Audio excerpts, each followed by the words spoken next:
Hey, good morning, everybody. I want to first of all introduce the people with me here today because we're going to be discussing a joint operation that was conducted by the State Police, the FBI, the Homeland Security Department, the U.S. Attorney's Office, the Camillus and Geddes Police Departments, as well as my office. I'm joined here today by Captain Mark Lincoln of the State Police, Assistant U.S. Attorney Dick Southwick, representing the United States Attorney's Office, Special Agent Alex Skelton, representing Mike DuBois and the FBI, Resident Agent in Charge Brian Devine from Homeland Security, Mike Burrell from the Geddes Police Department, and Camillus Police Representative Sergeant Joe Farella and Lieutenant Tim Michal. Did I get everybody? Okay. I think that most of us in this community know that the State Fair is a tremendous source of enjoyment and amusement for literally thousands of people, both locally and throughout the state and northeast regions of America. Unfortunately, the State Fair has also for a number of years attracted a less desirable element in people that have been involved in prostitution and human trafficking. For several days surrounding this year's New York State Fair, members of the agency that I just mentioned engaged in a sting operation to combat human trafficking and prostitution that exists at that venue. Sex trafficking and an online operation that targeted those perpetrators who would communicate inappropriately and travel to the Syracuse area to have sexual contact with what they thought were going to be children. Now, I know the public's perception of the prostitute in America is generally shaped by the public image of Julia Roberts in Pretty Woman. The reality is far, far different than that. The reality is that sex trafficking is not limited to big border cities, and in fact, it is something that is occurring right here in our homeland. It is our children that are getting hooked onto drugs, winding up with unsavory individuals, and then selling their bodies to support that habit. That's a crime in the state of New York, thank goodness, and it's a crime we're going to prosecute very vigorously. This operation yielded 18 prostitution arrests, some of the women as young as teenagers, 9 promoting prostitution arrests, and also we are announcing today the indictment of Jason Pride, a date of birth of April 20th, 1976. He was arrested in Camillus on September the 17th of this year for assault in the second degree, and he has been indicted for 2 counts of sex trafficking, which is a B felony, related to 2 separate women. He also has been indicted for 3 counts of promoting prostitution in the second degree and 1 count of assault in the third degree for allegedly burning one of his victims with a cigarette. We are also announcing the indictment of Matthew Rathburn, date of birth September the 26th, 1977. He was arrested in the city of Syracuse in October of this year for attempted disseminating indecent material to a minor in the first degree. Jason Pride was profiting from and advancing prostitution by bringing 2 women to appointments to engage in sexual activity for money. And unknown to Jason, he was being monitored by members of law enforcement. Jason Pride allegedly forced a 30-year-old woman and a 28-year-old woman into acts of prostitution for them to repay him for what he contended were debts for drug sales. He has been indicted for 2 counts of sex trafficking. In addition to that, as I mentioned, we have also indicted Matthew Rathburn. Between August and October of 2015, Rathburn of New Hampshire communicated online with a person he believed to be a 14-year-old girl from Syracuse, New York, using various computer applications. He invited her to engage in sexual activity, and Rathburn sent images of his private parts as well as several messages requesting pictures and other contact with what he again thought was a 14-year-old girl. He was actually speaking with an investigator from the New York State Police. On October the 11th, Rathburn traveled from New Hampshire to Syracuse in an attempt to meet this 14-year-old girl, and I suspect Mr. Rathburn got what was, at least at this point in his life, the surprise of his life. On September the 2nd, also as part of this joint operation, the United States Attorney's Office arrested Larry Weber for enticement charges. And I'm going to turn the microphones over to Assistant United States Attorney Dick Southwick. And before I do that, I want to thank all of these tremendous men and women who worked on this case. Again, some people think that, well, you know, prostitution is a quote-unquote victimless crime. I can assure you it's anything but. Assistant U.S. Attorney Dick Southwick. Thank you. The federal case that was brought in this case is United States versus Larry J. Weber. Mr. Weber was charged by a criminal complaint in the United States District Court for the Northern District of New York in Syracuse with using a facility of interstate commerce, essentially the internet, to persuade or entice a person under the age of 18 to engage in sexual activity. This was part of this joint operation that was conducted with federal authorities and state and local law enforcement authorities as well.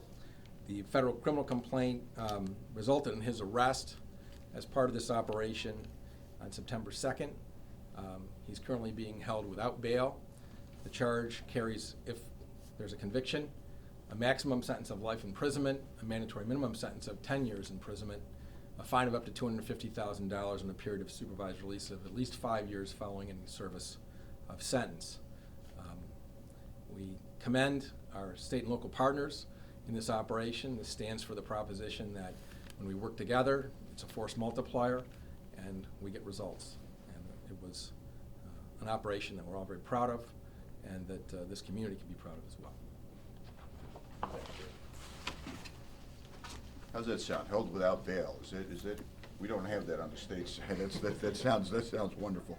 One of the things that I'm sure you're curious about is how did we do this? Well, first of all, we're going to do it again.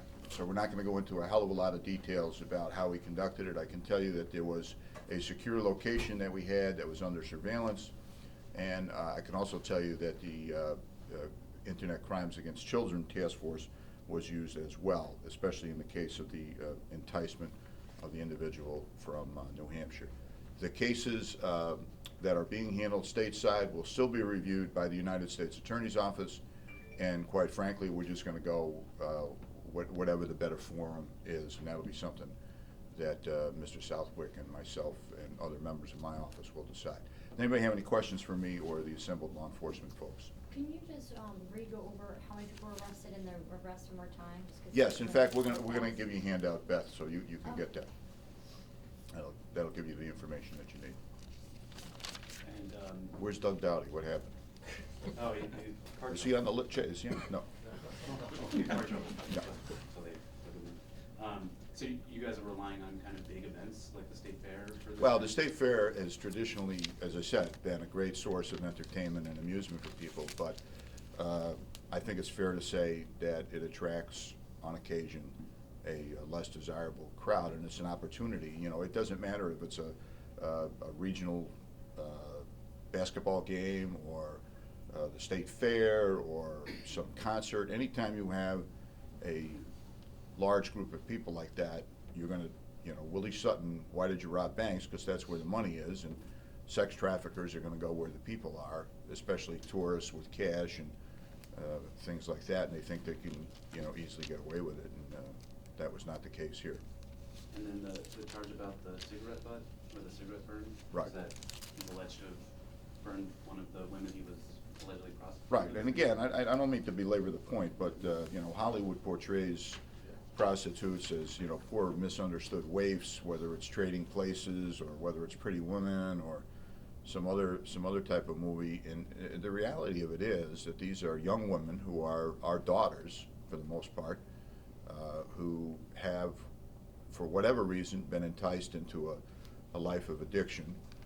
They then become under the influence of these individuals who will force them to engage in sexual activity to pay off these supposed drug debts, and it's a never-ending cycle, and it's got to stop. And again, I know that people think that sex trafficking is something that only occurs in, you know, Los Angeles or New York or San Francisco. It's right here in the heartland. Did these three men work together, or? No, no, they were separate individuals. There wasn't any coordination as far as we're aware. But one thing that we do, and I talked to Mike DuBois about this, and I'm sure Alex is aware of it as well, is that the United States government will take all of the information that we have from these cases, and Dick, they'll do a database search of all the phone numbers and to see if there is coordination with any people throughout the rest of the United States or foreign countries.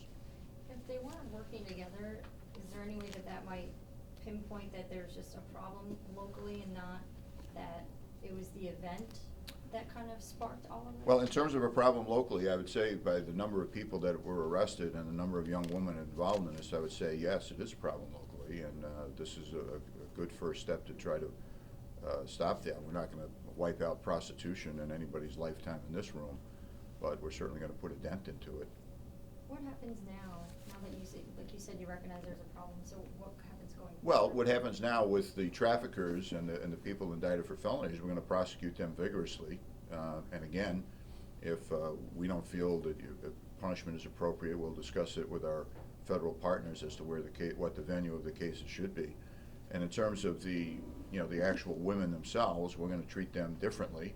We're going to prosecute them, but their prosecution might involve some type of diversionary sentence, or depending on their willingness to assist themselves. And I know that when we've done stories in sex trafficking before, you guys say it's hard, there's a fine line between the girls who were victims and actual prostitutes. Is there any way you can talk about that more, about, or some of the stories you think? Look, obviously there are some women that voluntarily engage in prostitution, that's a fact, okay? But the common denominator that we see in these types of cases, which is what gave rise to this in the first place, is the victimization of these women. It starts out, it can start out as early as their teen years, whether it's the scourge of heroin or oxy or any of these other painkillers that are sweeping America. And that's a completely different story we can talk about some other time. But once they become addicted, they wind up in the company of these men who are masters at taking advantage of them. The other problem we've seen recently in the city has been with shootings. And so, is there anything that local or state governments can do to get these, these are guns, legal guns. Well, sure, come on, Dick, come on up here, and anybody else, Alex, Mark, that's something that we can all talk about. But everybody in this array right here works very, very closely together. There isn't a single gun case in Onondaga County that isn't reviewed by both state and federal authorities, and I've had a policy in place since 1992. You get caught with an illegal handgun in the city of Syracuse or the county of Onondaga, you're going to plead guilty and you're going to get a prison sentence. And I think that the system that we have here works as well as any in the country, quite frankly. And but, there's all kinds of problems with that, though. And I don't want to get off too far off topic here, but I've been to, as president of the National DA's Association, I've just recently been to a number of conferences where Loretta Lynch is clearly focused on the uptick in violence in American cities. And it's New York City is up 10%. Some cities like Milwaukee, Kansas City, St. Louis, New Orleans, they're in double-digit increases in the number of fatalities as a result of gun violence. And first of all, I think the Attorney General needs to be commended for that. She's being proactive. And one of the problems is straw purchases. That's something that could be handled easily. I know don't get me started with the Second Amendment and everything. But the fact is that there are a lot of people that will go to southern states that have lax gun laws, purchase a number of guns, and then make a very sizable profit up the Iron Highway, Route 95, by selling them in New York, and eventually they make their way into the streets of Syracuse. But as I said, that'll be hopefully our next sting operation. Thank you all, everybody. Thanks, Alex, and everybody else for being here. Thank you all, too. Yeah, thank you.